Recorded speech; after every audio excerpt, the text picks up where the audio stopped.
Welcome to the Deep Dive. Today, we're tackling a really foundational piece of law, the National Water Act 36 of 1998, the NWA.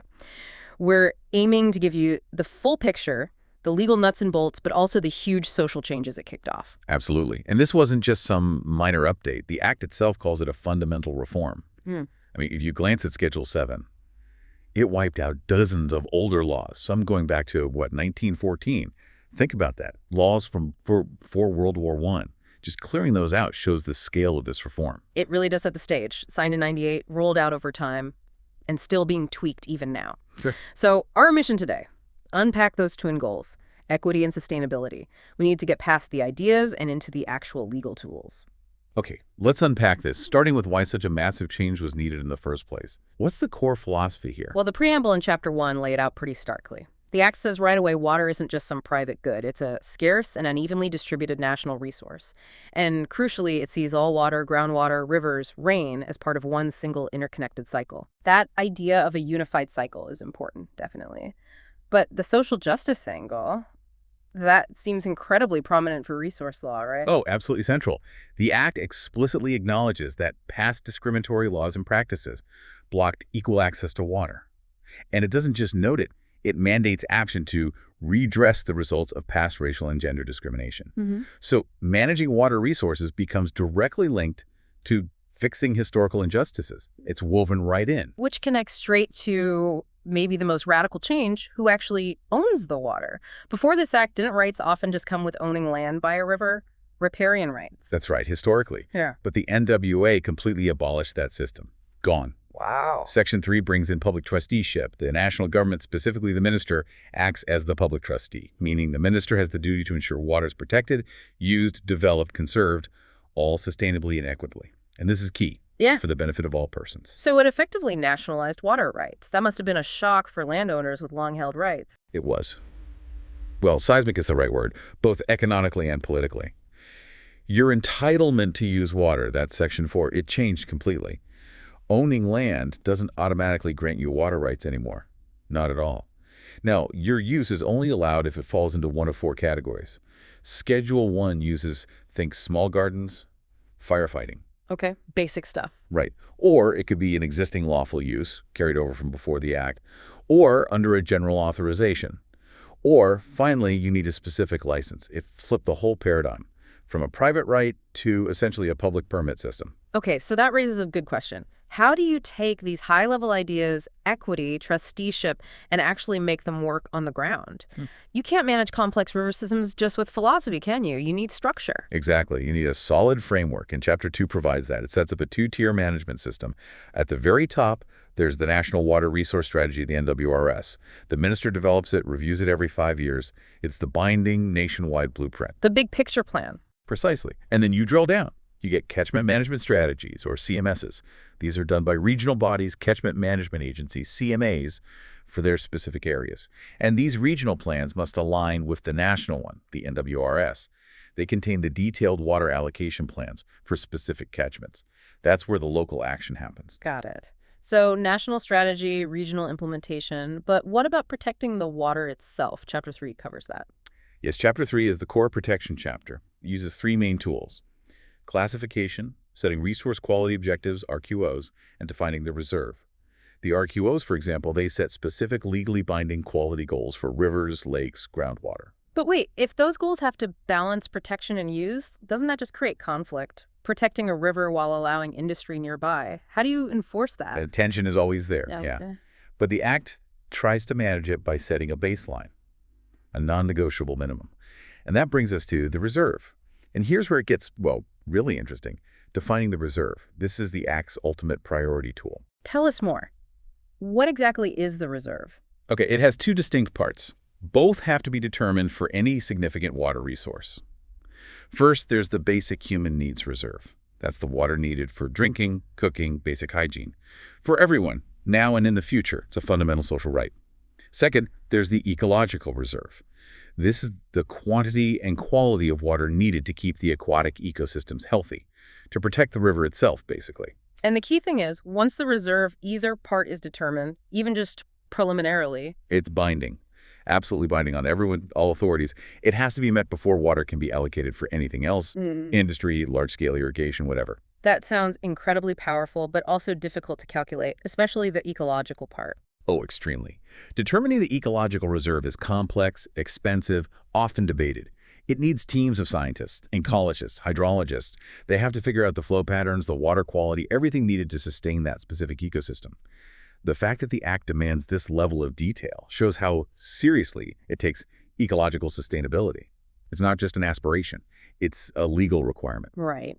Okay, shifting from protection to how water is actually used, Chapter 4 defines water use, and it seems much broader than just drinking or irrigation. It's incredibly broad, yes. Section 21 lists 11 different activities, things like storing water, like in a dam, impeding or diverting the flow in a river, even physically altering a water course, changing the bed, the banks, and crucially, discharging waste or anything that changes water quality. Even some recreational uses fall under it. Basically, if your activity significantly interacts with water, the NWA likely regulates it. Which brings us back to those historical rights. How did the Act handle people who were legally using water before 1998? That's the existing lawful water uses, or ELWs, right? That's right. Part 3 deals with ELWUs. An ELWU is basically a water use that was happening legally in the 2 years right before the NWA started. It was allowed to continue, but that recognition wasn't permanent. It was conditional. And the government kept a pretty tight leash on it. I see Section 35 gives them power to demand verification. A very tight leash. That verification process is high stakes.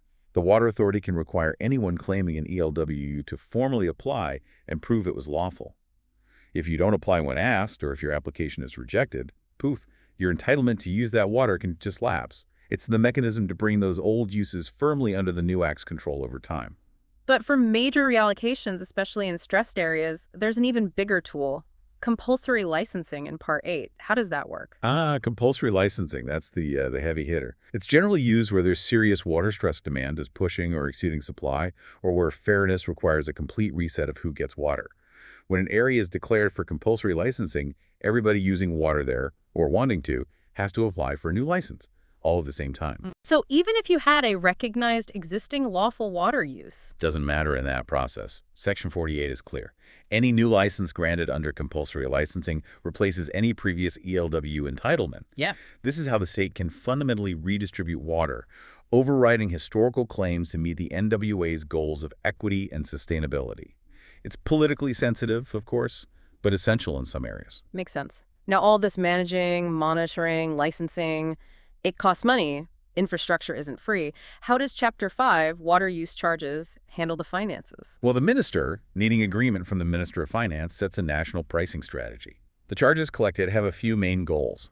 Cover the costs of managing the resource itself, like monitoring the reserve, help fund building and maintaining water infrastructure, and also encourage water use efficiency and fairness. And it's built on those principles we hear a lot about. Polluter pays, user pays. Exactly.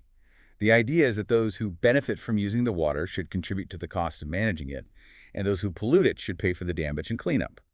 Charges can vary too, based on location, considering socioeconomic factors, or the type of user, or their economic situation, and there's a real consequence for not paying. Sections 54 and 59 say your permission to use water can be suspended, even withdrawn, if you don't pay the charges. Okay, so to make all this happen on the ground, you need institutions. Chapter 7 sets up the Catchment Management Agencies, the CMAs. Yes, the CMAs are key. They're statutory bodies set up for specific water management areas. The long-term vision is to delegate a lot of the day-to-day water management down to these regional CMAs. They're meant to coordinate all the local water users, get communities involved, and implement that catchment management strategy we talked about. And then even more local, you have water user associations, WUAs, in Chapter 8. Right. Think of WUAs as more localized, cooperative groups. Often they evolved from the old irrigation boards. They handle very specific tasks delegated to them, usually focused on managing shared infrastructure for the benefit of their members within a smaller area. Got it. One more critical area, safety, particularly dam safety in Chapter 12. Yes, very important. Chapter 12 focuses on dams with a safety risk. Basically, larger dams defined by their height or the volume of water they hold. Owners of these dams have strict obligations. They have to register the dam, comply with safety standards, conduct inspections, all to prevent failures. which could be catastrophic. And it's not just the owner's responsibility, is it? Professionals involved have duties too. That's a key point. Section 119 puts a specific statutory duty of care on approved professional persons, usually registered engineers, who work on these dams. They have a legal duty not just to the owner, but towards the state and the general public regarding the dam's safety. It holds the experts accountable. And if things go wrong, if rules are broken, Chapter 16 covers enforcement. It does. It lays out offenses, things like not registering a risky dam, illegally messing with waterworks, causing pollution. And the courts have significant powers, not just fines or jail time, but they can order damages to be paid and, importantly, force the offender to take action to fix the environmental damage they caused. Okay, so pulling it all together, what the NWA really did was fundamentally change the relationship between people, the state, and water. It moved water from being partly a private good linked to land to being a shared public resource managed by the state as a trustee. It requires active management from national strategies right down to local associations. That's the core achievement, I think. Shifting from that fragmented, often unequal system of private rights to an integrated one. A system built squarely on the principles of equity, sustainability, and this idea of public trusteeship. It really embedded the needs of the nation and the environment itself into the law. So let's leave our listeners with something to think about. The Act makes the basic human needs reserve and the ecological reserve the absolute top priorities. They bind all decisions, but water is officially scarce. As demands grow population, economy, how do we constantly navigate the legal and ethical tightrope of defining and defending that ecological reserve, especially when it competes with pressing social and economic needs? That tension between protecting the environment and promoting development seems baked into the Act, ensuring it stays relevant. It's a critical question, especially as water stress increases globally. Definitely something to keep considering. Indeed. Thank you for joining us for this deep dive into the National Water Act 36 of 1998.